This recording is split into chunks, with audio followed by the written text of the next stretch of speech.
Assalamualaikum warahmatullahi wabarakatuh. Kami dari kelompok 3 akan mempresentasikan pendapat kami tentang perspektif bela negara pada program studi teknik kimia. Sebelumnya, perkenalkan, nama saya Indah Dwi Wahyuningsi, NPM 200310100002. Perkenalkan, nama saya Anfaisi Komentakin dengan NPM 201310100028.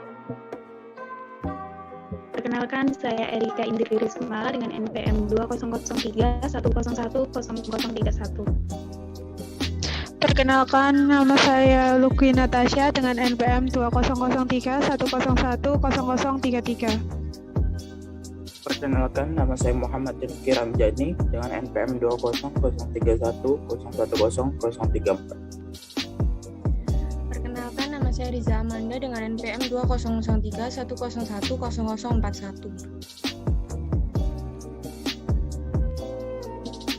Baik, untuk materi yang pertama yaitu bela negara, di mana pengertian dari bela negara itu adalah sikap dan perilaku warga negara yang dijiwai oleh kecintaan kepada Negara Kesatuan Republik Indonesia atau NKRI, yang berdasarkan Pancasila dan Undang-Undang Dasar 1945 dalam menjamin kelangsungan hidup bangsa dan negara. Untuk penjelasan selanjutnya akan dijelaskan oleh teman saya.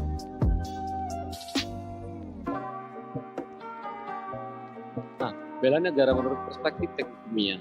Bela negara dari perspektif teknik kimia adalah lulusan dari teknik kimia ini dapat melakukan proses pembuatan suatu produk lokal sehingga warga Indonesia bisa lebih mencintai produk lokal dan melakukan proses pembuatan suatu produk lokal agar menambah devisa negara Indonesia.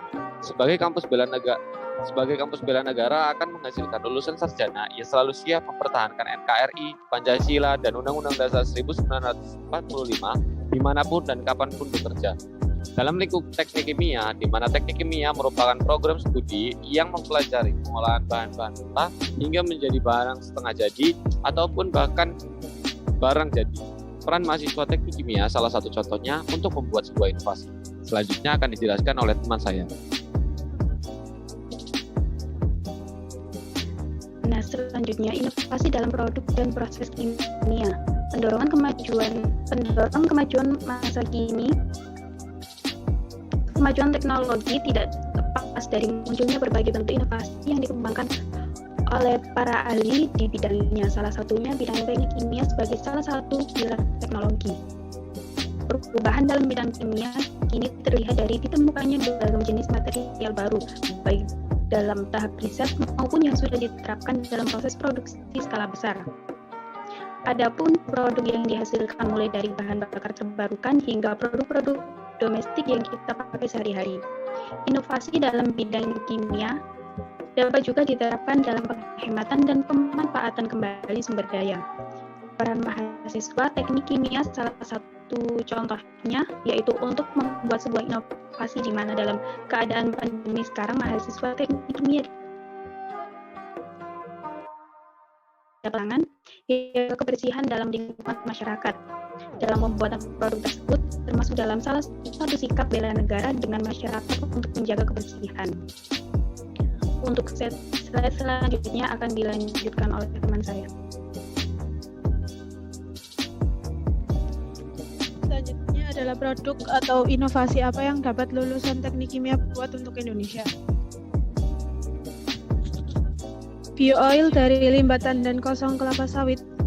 Salah satu contohnya, sumber energi bahan bakar di Indonesia jumlahnya terbatas. Untuk itu diperlukan energi alternatif yang dapat diperoleh dengan mudah. Produksi bioil berasal dari limbah biomasa dan limbah industri. Tandan kosong kelapa sawit atau TKKS merupakan produk sampingan dari industri kelapa sawit yang cukup besar, hingga mencapai 23% dari berat buah segar, sehingga memiliki potensi yang baik untuk dimanfaatkan. Metode untuk memproduksi bioil dari tandan kosong kelapa sawit adalah melalui metode pirolisis. Selanjutnya akan dijelaskan oleh teman saya.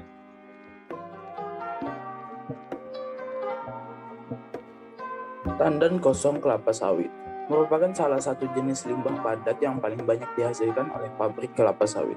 Namun, selama ini hanya digunakan sebagai pakan ternak dan jumlahnya masih sangat kecil. Perkembangan luas area kelapa sawit di Indonesia pada kurun waktu 1980 sampai 2016 cenderung meningkat. Jika pada tahun 1980 luas areal kelapa sawit di Indonesia sebesar 294.000 hektar, maka pada tahun 2015 telah mencapai 11,30 juta hektar. Di sisi lain, setiap 1 hektar kebun kelapa sawit akan menghasilkan sekitar 1,5 ton tandan kosong kelapa sawit.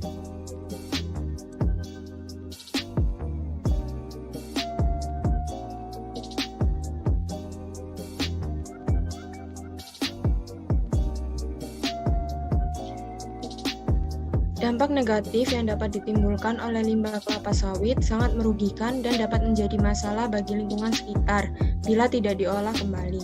Salah satunya ialah munculnya serangga, bau yang sangat menyengat, sehingga dapat menimbulkan penyakit dan tidak indah untuk dipandang. Next. Inovasi bio-oil dari limbah tandan kosong kelapa sawit ini tidak hanya dapat mengatasi permasalahan limbah, tapi juga dapat meningkatkan serta mengembangkan ilmu teknik kimia.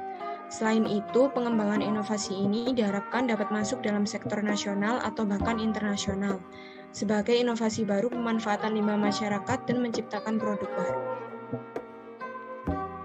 Sekian dari kelompok 3. Wassalamualaikum warahmatullahi wabarakatuh.